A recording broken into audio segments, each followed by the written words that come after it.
live out. We are also live on YouTube and LinkedIn as well. So hello, all my LinkedIn folks as well. All right, cool. So we are going to be discussing the dirty dozen today and all of the chemicals in your food, where your food comes from, and how potentially your children can be impacted by all of these pesky chemicals that you may or may not know anything about.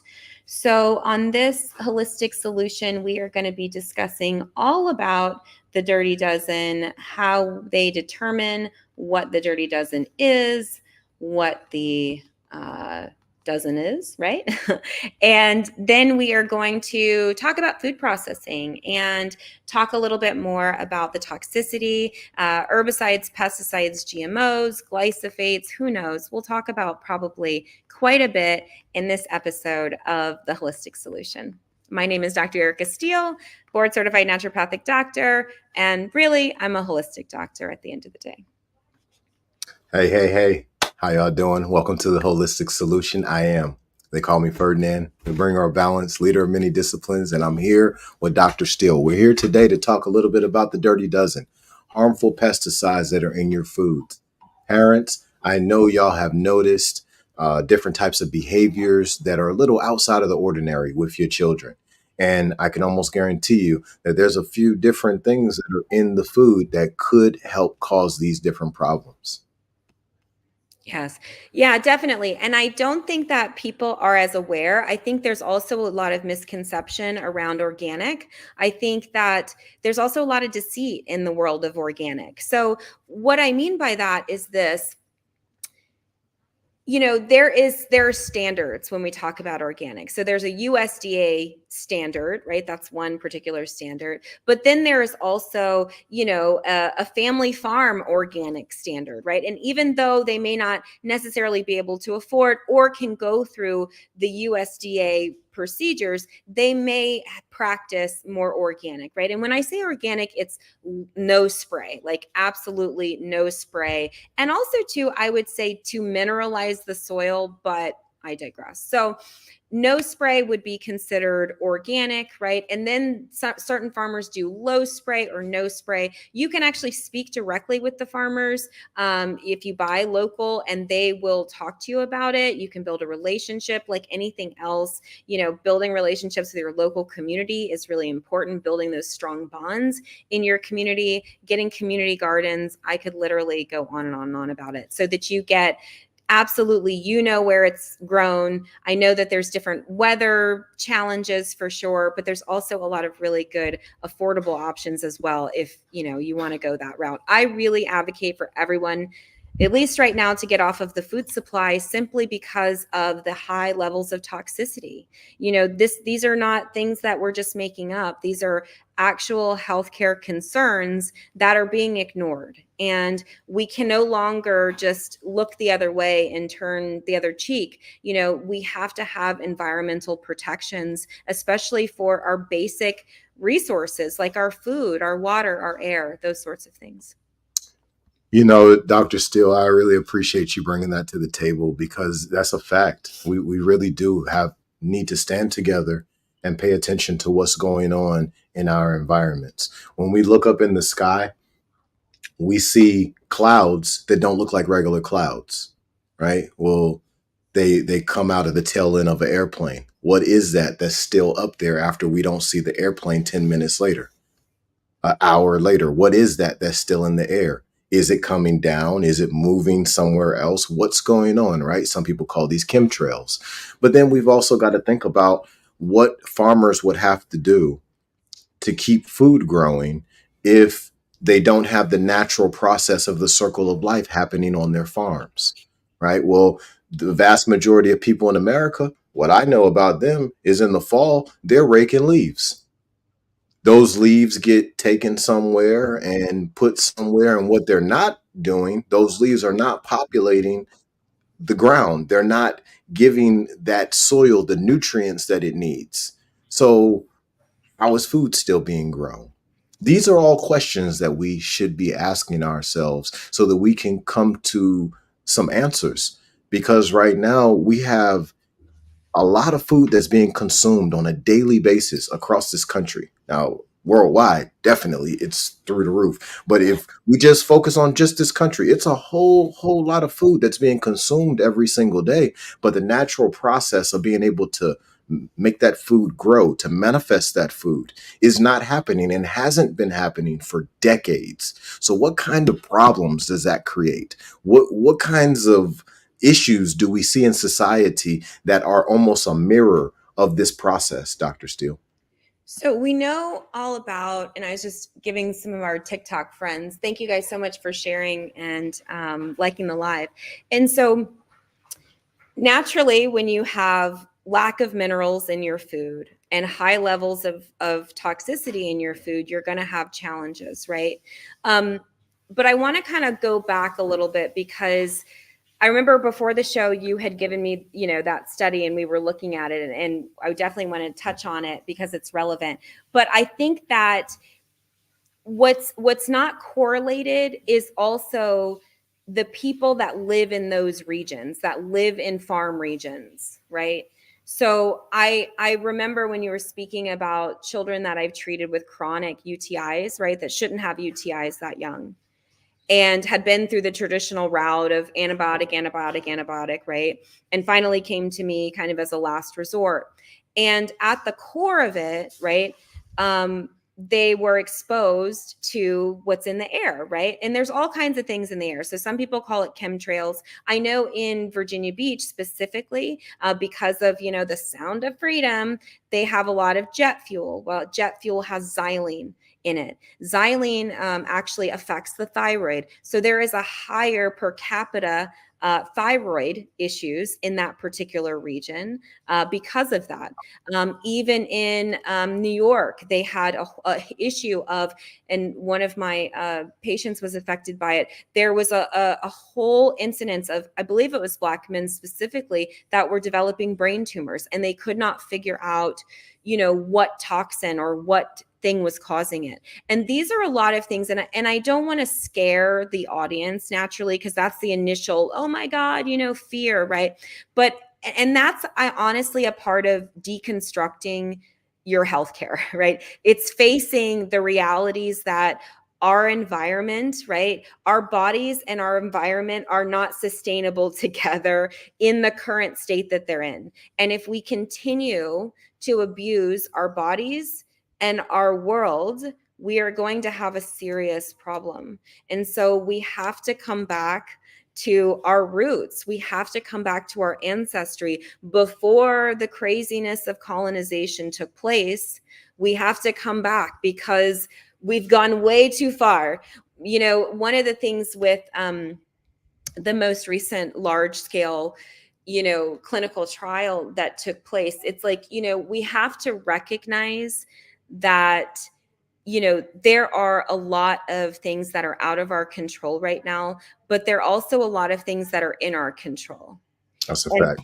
and we have to begin to look at these things, start small, right? And so the Dirty Dozen list is attainable, right? It's 12 things, 12 fruits and vegetables that you focus on, getting them organic and or locally sourced.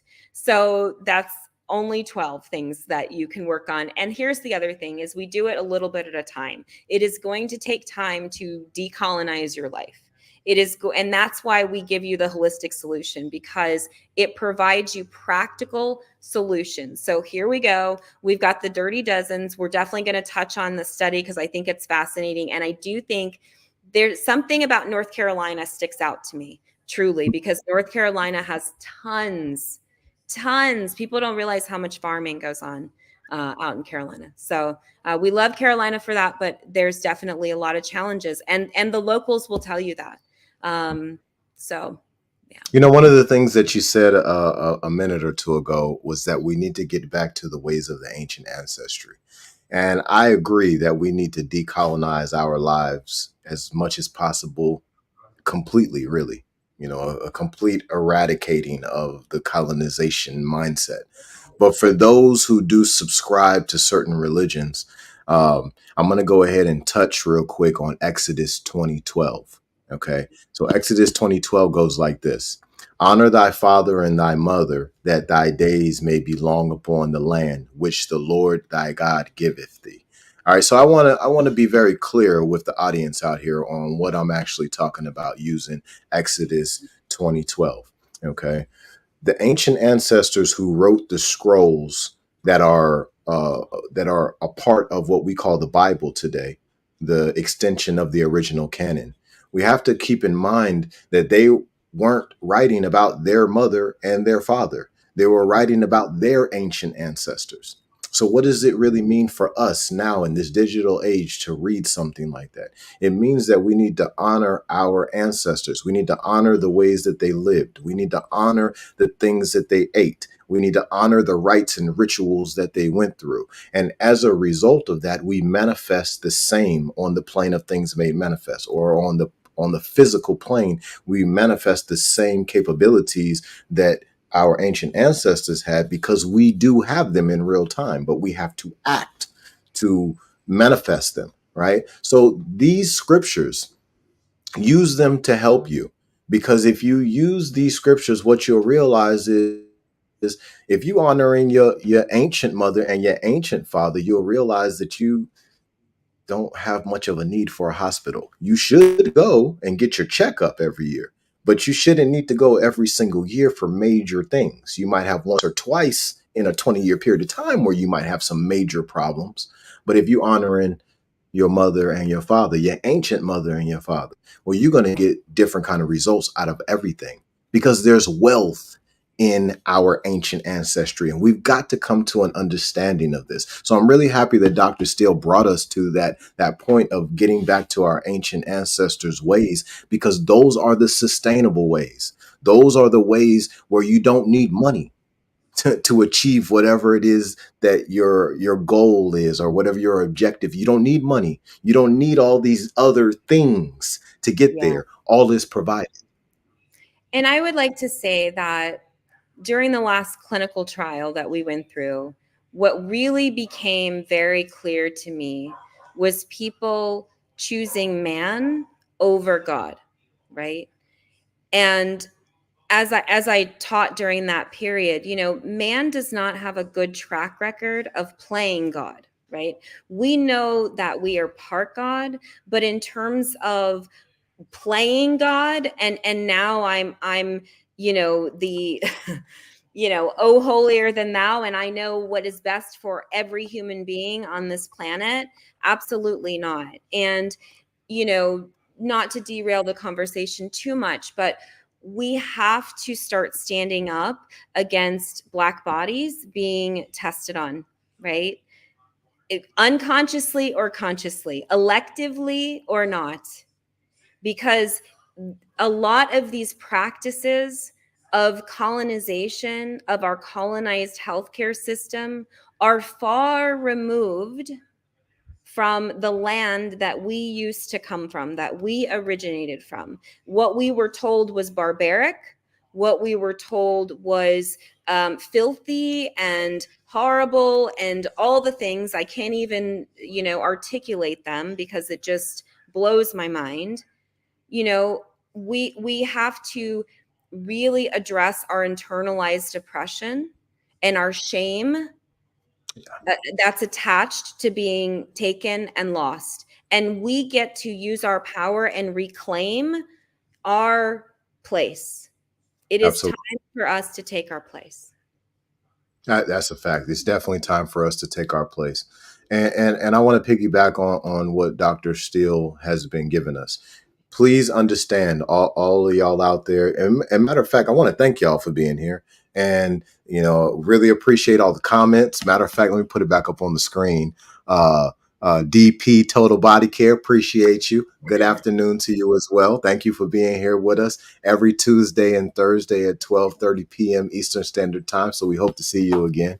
Um, so we've got to take the time to practice what the ancestors practice, right? So let me give y'all a little bit about how Ferdinand practices those things, because we're not just talking. Dr. Steele and Ferdinand actually do these things in real time. All right. So one of the things that Ferdinand does is I go over to a local farm that I've got a great relationship with the farmers, and I scoop up hundreds of gallons of manure. Right. Well, this manure is created by animals that are eating fruits and vegetables every day. Now, a bunch of the fruits and vegetables they're eating may be slightly tainted, okay? But what we know is they're grass fed animals. They're fruit, vegetable, nuts, seeds, legumes fed animals, all right? So now we can kind of filter out some of the nonsense that may have been in that food, because once they push out what they've eaten, well, the farmer puts it in a pile. They leave it sitting over there for a very long time, right? So there's worms tearing it apart, all kinds of bugs eating it up. The circle of life is happening the way it's supposed to. Then I come over there and I get a whole bunch of it. Now, listen, I don't go to the store and buy any of them bags of soil. I don't buy any pesticides or any kind of sprays or none of that kind of stuff. I go and get the manure for free, bring it back, and I mix it in with the existing soil. Then I grow food out of it. That food that I'm growing, it's more nutritious than most of the grocery stores you could go to, and you only got three things in the basket and you spent $55. Exactly. Once you start to put a plan in place, it's so much more affordable and cleaner and healthier and all of the things. The other thing that I wanted to touch on with this is just people, I think, and I don't want to say this in generalization, but I will say this is that we get really caught in this rat race and we get really intoxicated with more of this colonized way of living, right? And so I remember when I lived in that Western colonized environment, I'm overworking, I'm undervalued, underappreciated.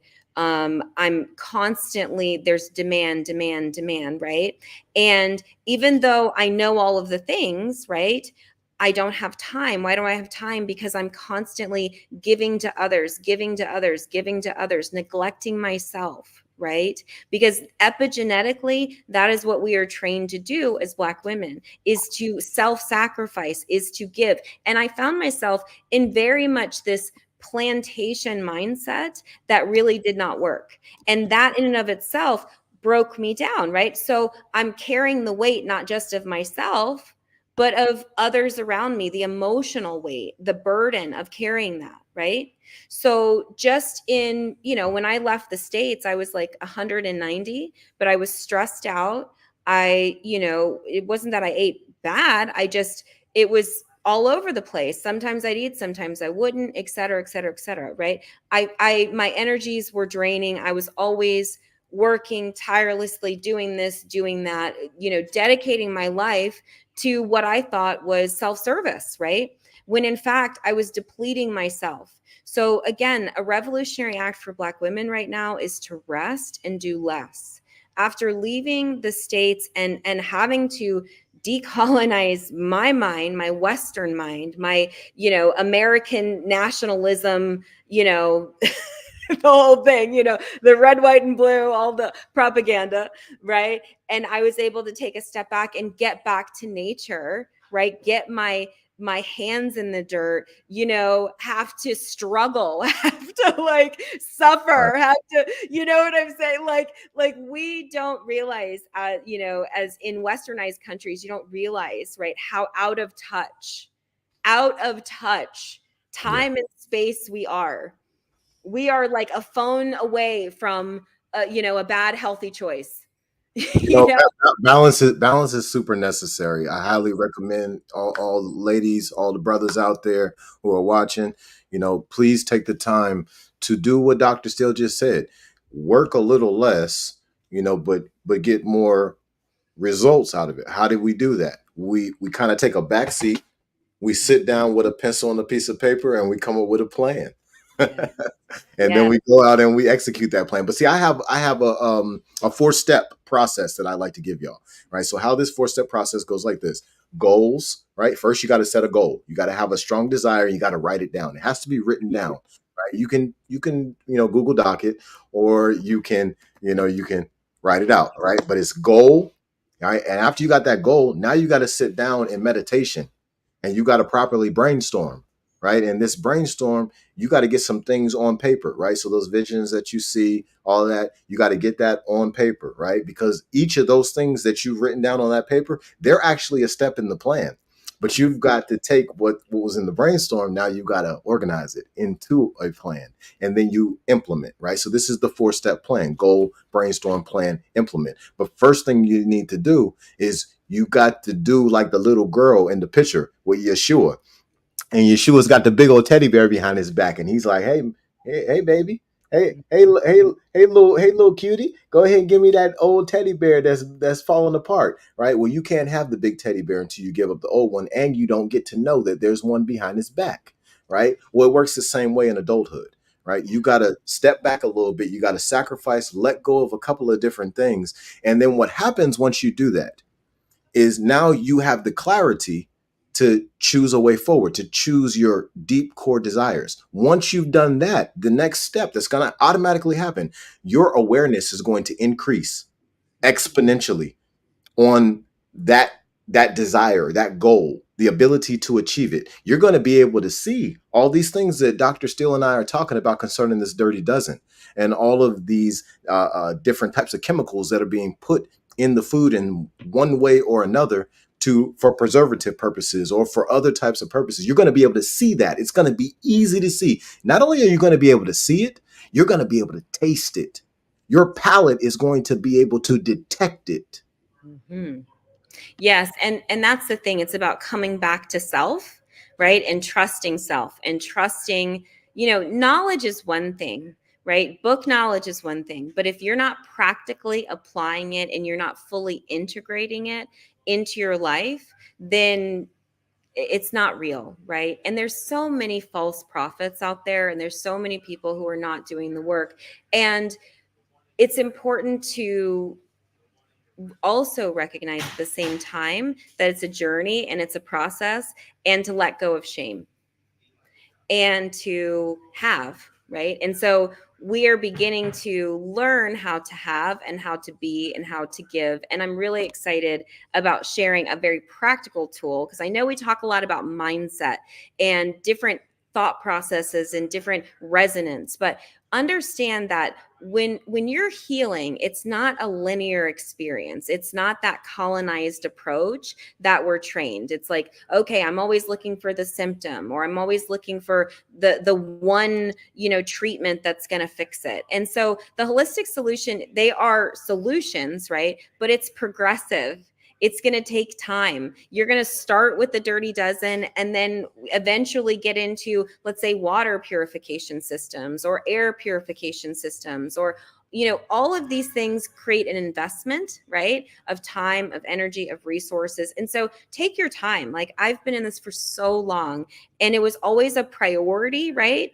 And so I always kind of maneuvered and found a way, even if it was like, oh, okay, so I'm, using up the rest of this product, and so I'm going to buy something new. So I'm, using up the last of these non-organic strawberries, and now next time, if it's available, I'm going to get some organic ones. It's just about replacing things out, not stressing yourself out any more to fit into some sort of perfectionist YT supremacy, role. Exactly. I want to touch on that. Well, before I do, I want to thank everybody who is showing up to the Holistic Solution, being a part of our live audience, being a part of our virtual audience, sending in comments, liking and loving and sharing. Please share this to your friends, to your family members. Please understand that what Dr. Steele and I are doing, like, we're not here trying to get money out of anybody. What we're here to do is help the people. We're trying to bridge. We're doing it the best we can. We're trying to bridge someone who has amazing academic knowledge and experience in hospitals, and somebody who comes straight out the bush. And we're trying to bring that together and give away the knowledge. So Yeah. please share this with other individuals, because there's a lot of people out there suffering. There's a Yeah. lot of people out there dealing with different issues and they don't understand the causes. So that means that they're consistently trying to deal with the effects to make that cause go away. It's never going to happen. They've Yeah. got to understand the cause to be able to deal effectively with the effects. Now, one of the things that I've done, because Dr. Steele, she just said it. She said, hey, make some small steps. Let me tell you about the small steps that Ferdinand made. All right. So what Ferdinand used to do is he would make the 15 bean soup. We talked about this on one of the episodes. And well, I would eat that when I was broke and I would eat that when I was sick. And I noticed that when I was sick, this was better than medicine. Not necessarily tasted better, but it got me results faster. And I didn't really understand that I was boosting my minerals and I was getting all my vitamins and all those things that I needed. What I realized was that I was able to go back to work and keep making money. I was able to get back on the basketball court, right? So these were just small little changes. So I got to a point where I just stopped using medicine altogether. And every time I was sick, I'd eat the jungle soup. Eventually, I got to a point where I said, you know what? If this does this for me, maybe I should eat it every day. And then I started eating it every day. And it was just small changes that got me there. Right. And it might not be jungle soup for you. It might be going to your local health food store and getting you a green smoothie or something. And that's how you start. Right. But start is more so what I'm trying to get at. Take the first step because our birthright, all of us, is this earth, is this whole universe, every single one of us. This is our birthright. All is provided, right? So if we go ahead and provide these things for ourselves, that is right out here that we can see, it's in our environment every day. Mhm. Well, what happens is we start to have disease, dis-ease, fall off like dead skin, and we sit back like, how am I just losing weight? Why is it that I don't have ADHD anymore? Where did the diabetes go? Well, it went the same place it would always go if you were using the earth. Exactly. I think that we often, again, we still have that colonized way of thinking in our healthcare, right? So even though we want a more natural approach, we still have the same way of thinking. So then we go, okay, so what herb can I take for this? What, supplement can I take for this? And I think that it's important to understand that, like, if you're eating crap, taking an herb is actually dangerous because it can pull minerals out. So if you're already mineral depleted and you take more herbs, right? Herbs are medicine. So anyone that's just telling you, okay, minimal information about diet and just herbs, herbs, herbs, herbs, herbs, that's a red flag because the body can't handle that. We most of our nutrition needs to come from our food, right?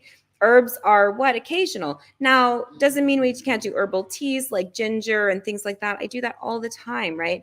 But we want to make sure that we're focusing on our food first before we're spending a whole lot of money on testing. In functional medicine, they run thousands of dollars worth of testing, and that's how we're trained. But what I have found is getting people back to very simple practices, healthy, clean water, different filters. We can definitely do an episode on that. Our food supply, like our food supply is key. And the Dirty Dozen, I think I always found was like such a really accessible tool to teach people to really open them up. So also too, let me talk about where the Dirty Dozen comes from. So it's actually based off of a study. So Environmental Working Group, they are a third-party independent research lab, and they actually study a lot of toxicity in our environment. You can look them up online, ewg.org. They put out these great guides. They put out like a guide for, your cleaning products, your skincare products. They have water filtration. You can even look in your database. They have a database. You can look your zip code and see what your water looks like in your particular area because the municipalities have to report that information.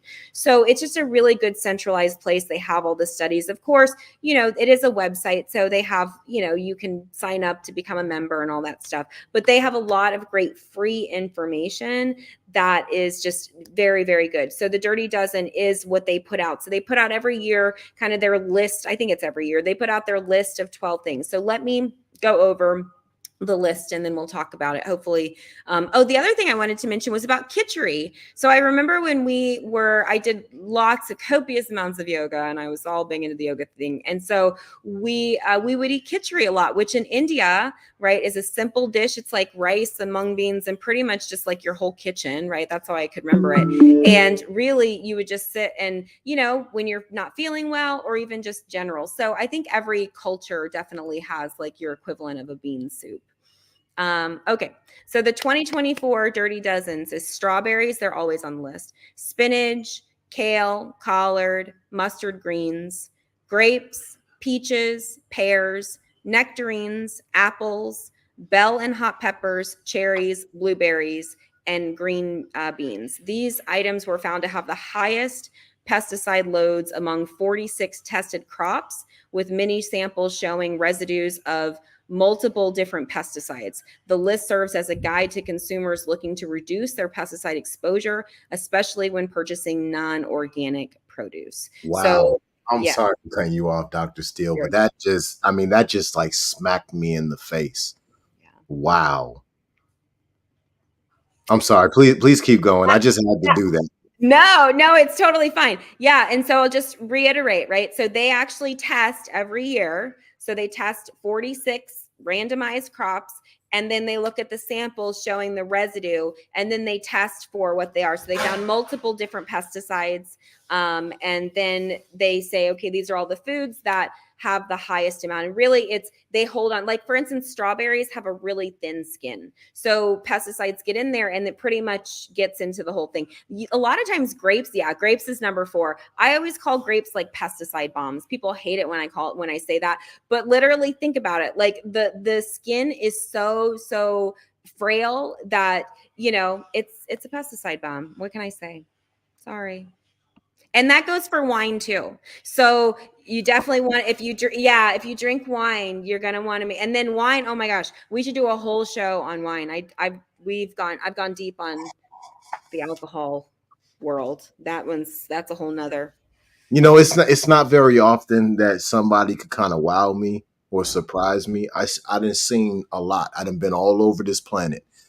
That right there just kind of floored me.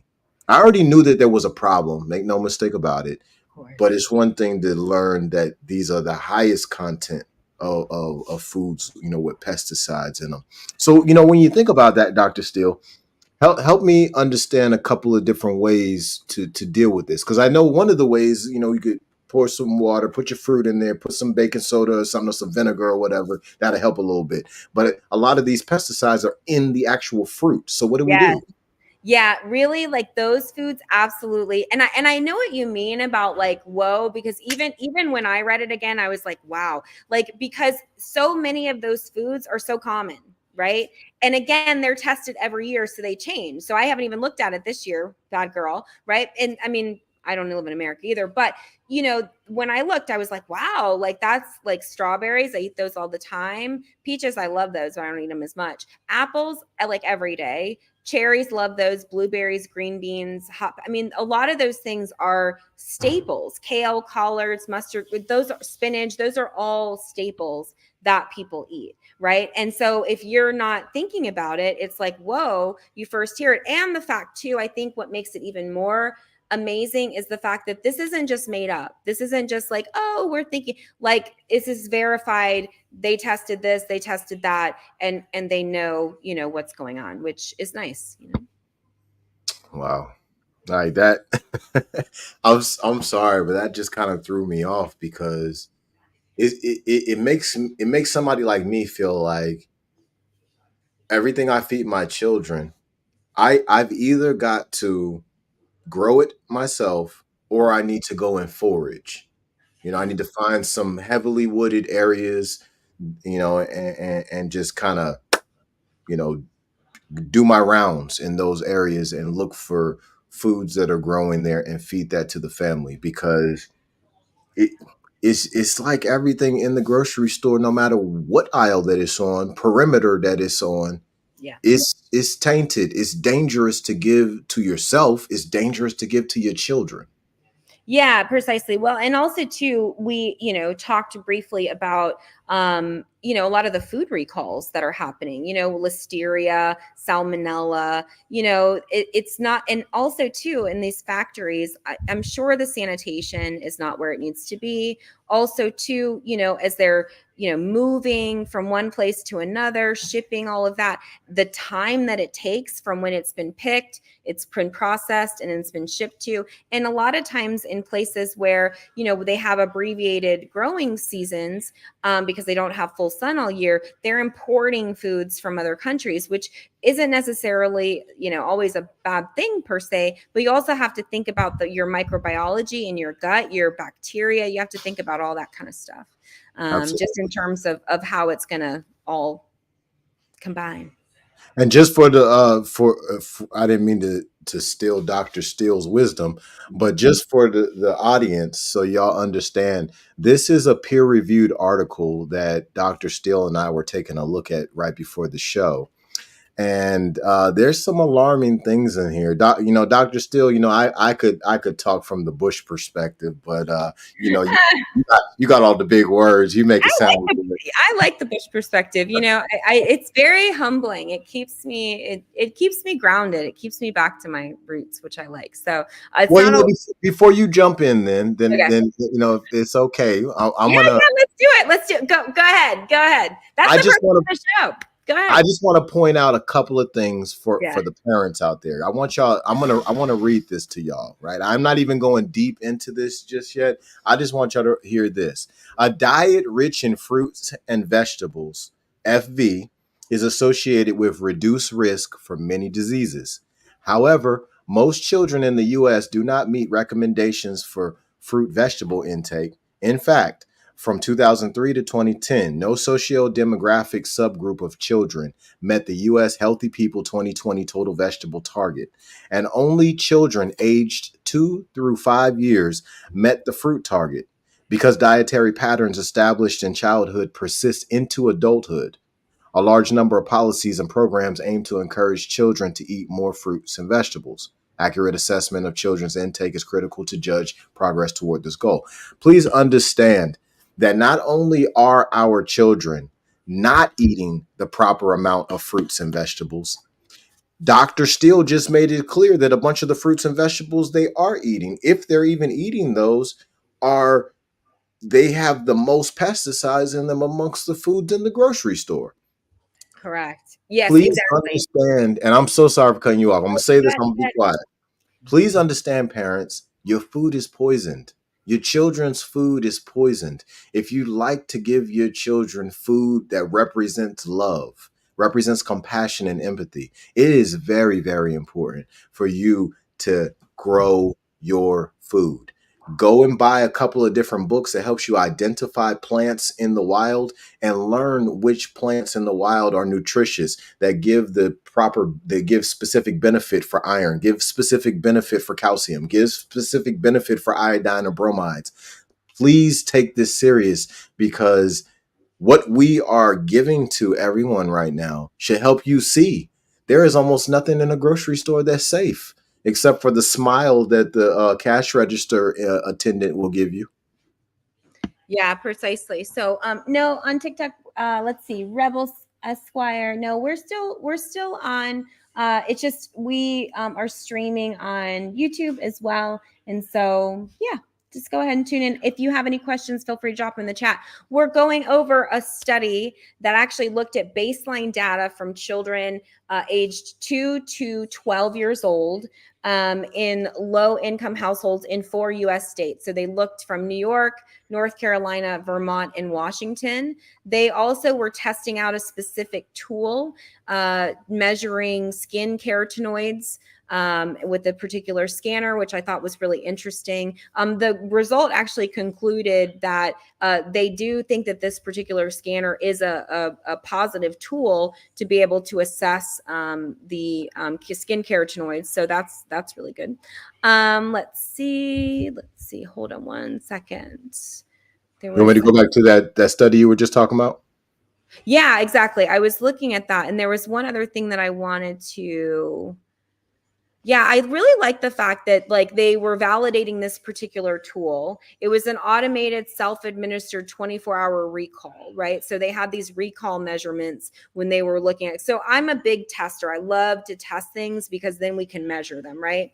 And so this is a short dietary assessment tool, right? So they use one that's already been validated. They cite Thompson et al. 2002, and then they use this automated self-administering method that they reference from National Cancer Institute, and then they used a comparative analysis of multiple assessment methodologies, and then did reveal coherence between dietary reports and physiological measures. So they matched, right?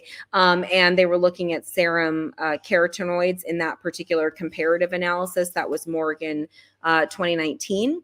The development and validation of these assessment tools are crucial for research and public health strategies aiming to improve dietary habits, especially among different populations. So, as we were talking before, different areas, we talked North Carolina, for instance, tons of, farmland, right? And so we know that herbicides and pesticides can deplete minerals, and if the soils are not, stripped minerally as well, plus the amount of GMO farmers that are being produced, well financed, unfortunately, and so I don't blame the farmers. They have to feed their families, for sure. However, and also, major corporations like Monsanto put a lot of pressure on, small mom and pop farms. They make it almost impossible. When I went to Virginia, I was shocked to realize that they actually paid certain farms not to grow in order to restrict the access to the food. So there's a lot of different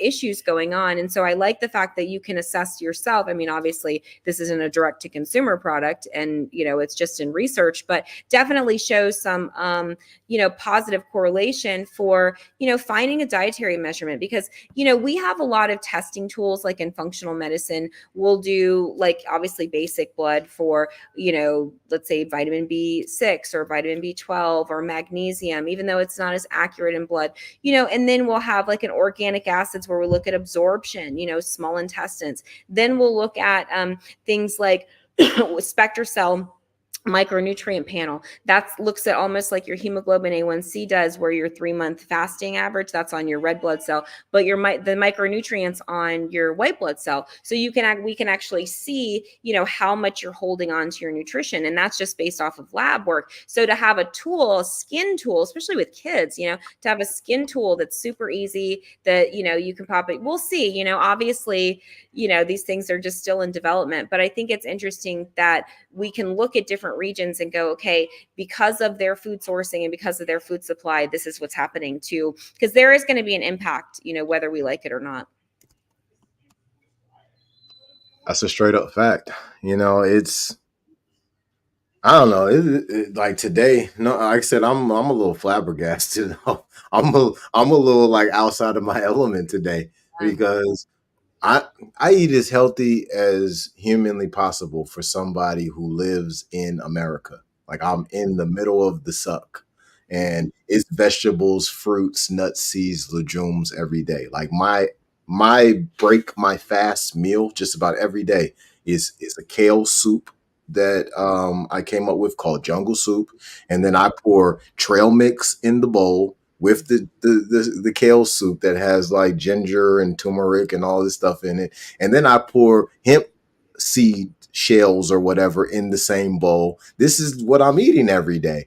And the hard reality is some of that in there might be a problem. Mm-hmm.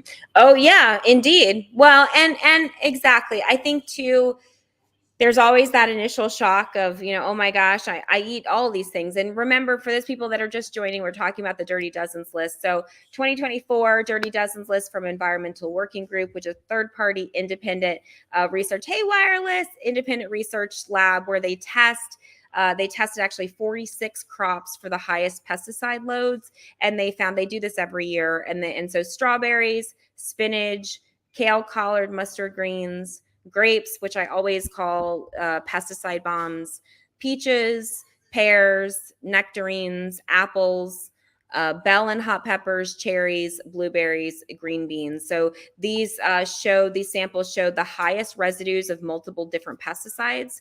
And so these foods actually hold on to pesticides. So you want to get these organic. That's why they call them the dirty dozens list, because it's the dirtiest of all of the fruits and vegetables that they tested. And so you want to make sure that those are organic. Now, let's say you're like, hey, I just can't do it. I understand, making sure that you have really good cleaners. There's nothing that's going to guarantee, but apple cider vinegar, water, baking soda, like we talked about before, really trying to alkalize it. Also, too, a 0-point frequency plate. I don't even, 0-point global. You can look them up. But they made this green plate. It's so cool. They still make it, and you could just put your food on it. We used to do these demos and things that were so amazing. And, they'd have like, a lemon, and you put the lemon on the thing, and of course lemons are sour, and so they show look at lemon sour, and then you put it on the plate for a few minutes, it sits there, and then you pull it off, and then it's like sweet or just tastes totally different. And that just shows you the impact of the pesticide. So they have that as well. It's not cheap. I think it's like around $200, something like that. And so that is an alternative as well, but still trying to get at least those foods organic. And then I'm big locally sourced on the way to growing your own food, because we have to get off the food supply. The herbicides, pesticides, I have pulled, so eczema, psoriasis, all of these quote unquote diagnoses. I'm not saying all of them, I'm not saying everyone, but your skin is a secondary drainage pathway.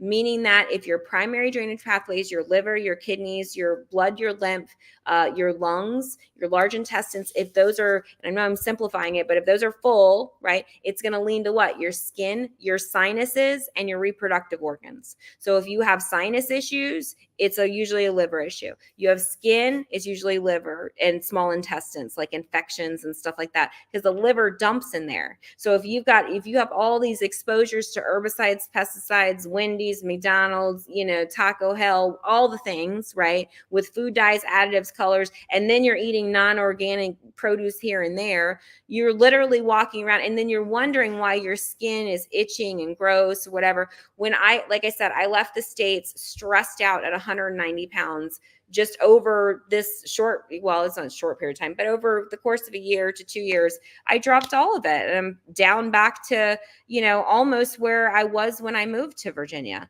So definitely your area has a lot to do with it. I know specifically different regions of, the United States, because we had to actually in school, we have to study these things. Like there are actual places and sources we had to look up, and databases we had to look up, and we had to look up city municipalities and, actually see beneath the surface what was going on, because we take for granted and we assume that our government has our best interest at heart. We assume that because all of these institutions are built, like, Johns Hopkins and, all of these big name things, Sloan Kettering, and nothing against those places, whatever. But, we put these places on such a big pedestal. We have literally elevated Western medicine to a godlike state. And I believe that is deep rooted in our own shame, because we're constantly told,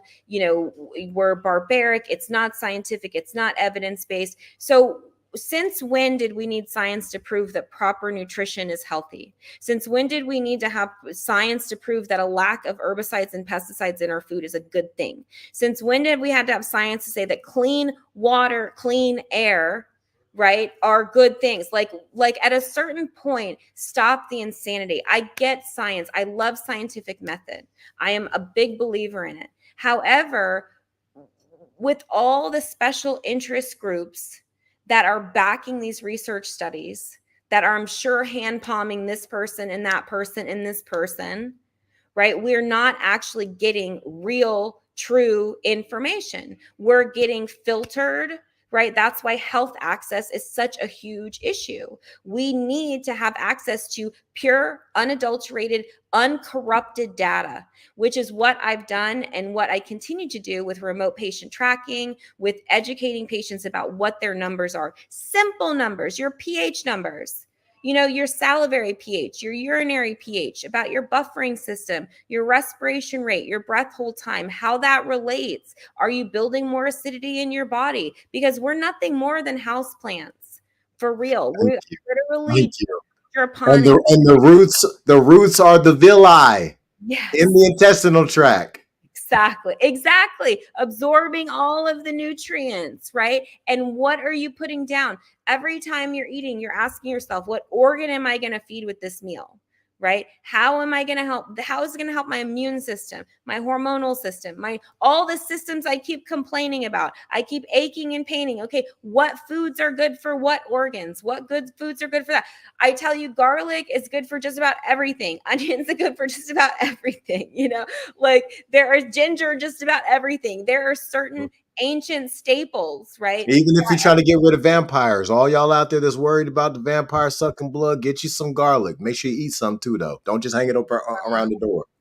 Well, with the upcoming election, I think we're going to need all the help we can get in the zombie apocalypse because It's a fact, though.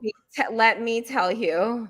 So, yes, agreed. I think that more garlic, the better, more onion, the better. Obviously, if you're allergic to garlic and onion, please don't eat it.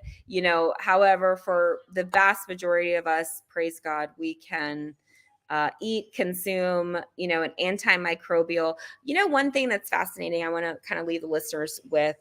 Back when I was, again, in like training and all that kind of stuff, we learned about natural antivirals, right? And natural antibiotics. And there's actually 2 books out there. They're still in print.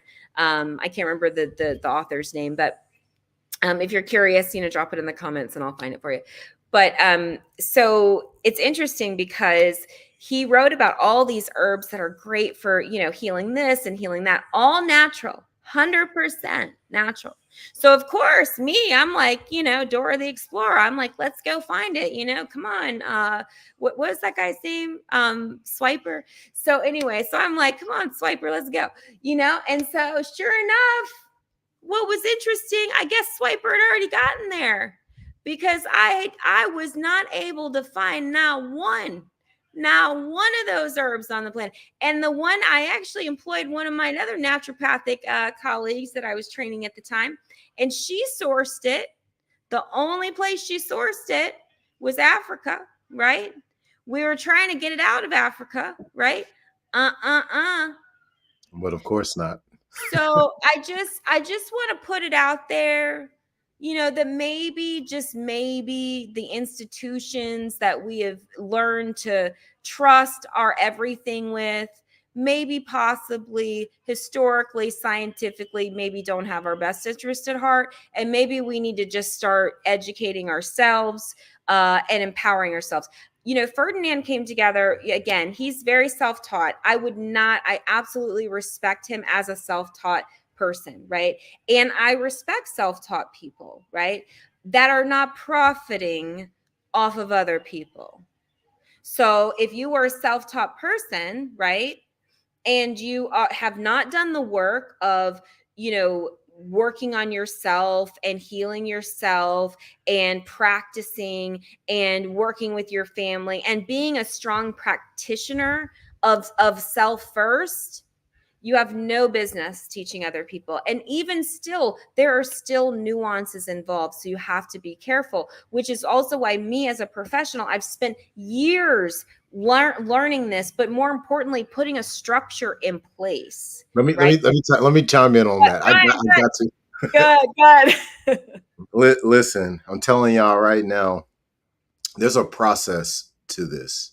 Okay, to being able to help someone heal, but you first thing you got to do is know. This is not about belief. Belief is for suckers. If you choose to walk this path of being a holistic health provider, a herbalist, or whatever other names of the profession that we can come up with, you need to do exactly what Dr. Steele just said. You need to use yourself as human trials. You sit down and you need to read the material on these different plants. You need to read about the pesticides. You need to learn about water. You need to learn about exercise. You need to learn about sleep. You need to learn about goals. You need to learn about nutrition, right? You need to learn about whatever the sixth one is that I'm missing.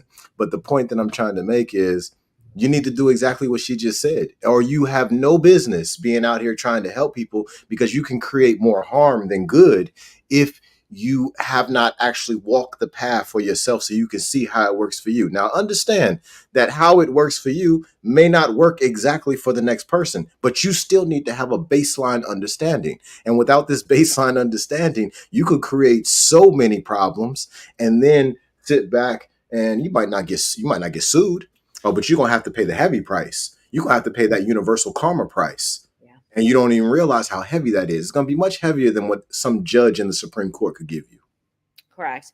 And so I see a lot of people on social media right now kind of living high on the hog because we live in a very unregulated but heavily regulated. How does that work? So there is a lot of nuance to our profession, and there's a lot of confusion to our profession. So I also posted on YouTube just this morning, actually, holistic providers, who they are. I have a deeper webinar that goes into it, and it looks at everybody's scope of practice. Nobody's immune because everybody wants to do holistic medicine, right? The chiropractors want to call themselves holistic doctors. The naturopaths want to call themselves holistic doctors. The medical doctors want to call themselves holistic doctors. And the reality is that you have to have a culture, you have to have a bloodline, you have to have an ancestry to be holistic.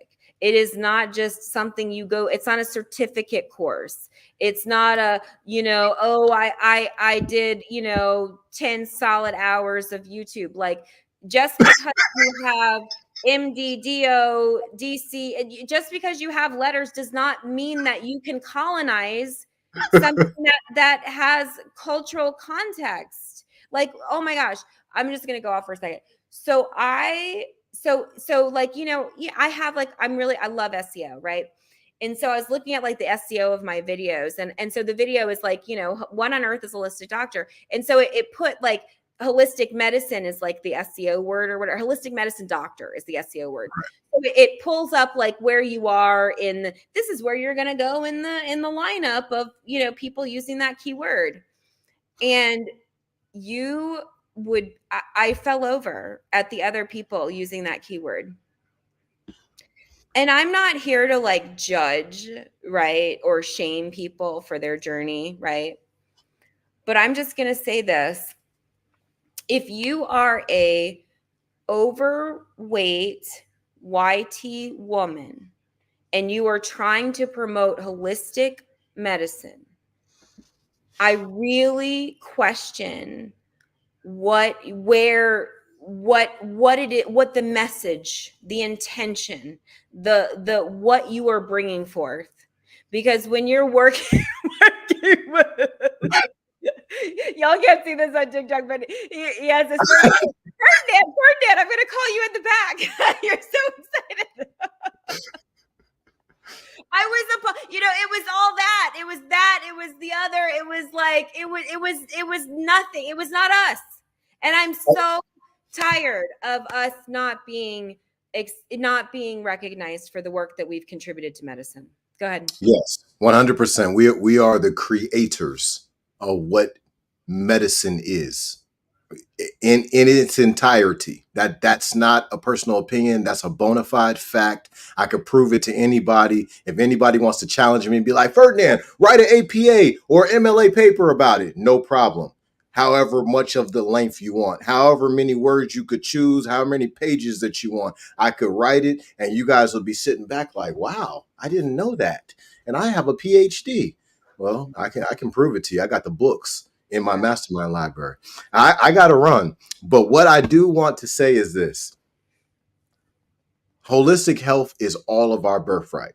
All right. Yeah. Everybody deserves this. But this is something that's about demonstration. Okay. Please understand that what Dr. Steele just said, that doesn't just apply to Caucasian women who are overweight. That applies to anybody, in my personal opinion. I respect what Dr. Steele said, but I think that applies to everybody who is not in proper demonstration. If you are demonstrating holistic health, well, you're going to look a certain kind of way.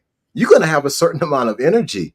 You're Correct. going to be able to communicate effectively. All of these things are going to be in alignment Yes. when you are actually demonstrating it. Now, at that point, in my opinion, you're not necessarily qualified to go practice it, Yeah. but you're in a much better position to go practice it if you so choose to. But you definitely need to be practicing on yourself first. Now, listen, Dr. Steele and I, we could go for another 2 or 3 hours because we love these topics. But we want to thank everybody who came out today for the holistic solution. Listen, we're coming back to you on Thursday, question and answers on the Dirty Dozen. You got questions about this fruit and these different foods that Dr. Steele just told you that's got so much pesticides in it? Come on Thursday at 12:30. We're going to be live. You can ask her questions face to face. You don't got to show up with your IP, with your IMO, MO, your IPO, whatever your healthcare plan is. So, well, none of that. You can just click the link and come in and talk to Dr. Steele. It's a very rare